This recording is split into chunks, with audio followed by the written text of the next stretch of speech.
Welcome back to What You Missed, a video game news show where I discuss articles that occurred within days to a week ago that you may have missed that are important to the video game industry and possibly to you. Before I start the video, I just want to let you know about the most recent box 1UP box sent to me. It's filled with a bunch of goodies, really nice stuff. If you guys see something you like, make sure to check the link down in the description below for a discount. I get a kickback, you get some cool stuff, everyone wins. 1UP box. Quite a few of you wanted me to talk about Yooka-Laylee and the review scores it's getting. Well, I don't really have much to add to the discussion other than the fact that I don't think this is the end of these type of spiritual successors, just due to the simple fact that this game didn't crash and burn in the same way that Mighty No. 9 did.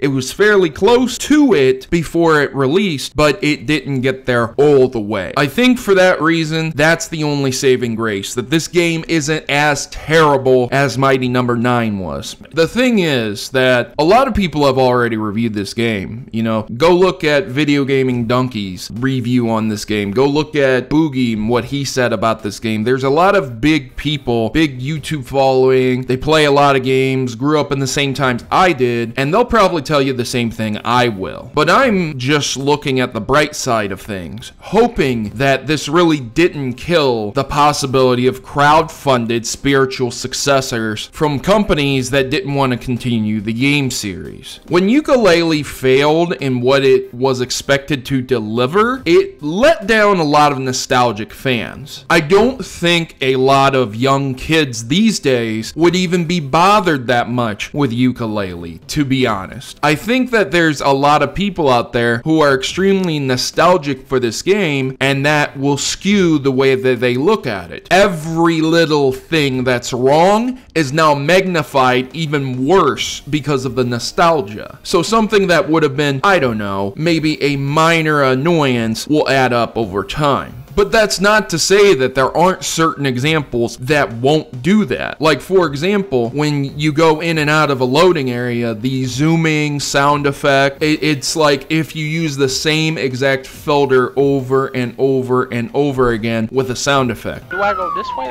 or do I go this way? This is where you're supposed to go. No, wait, this is wrong. Did they really need that for every single...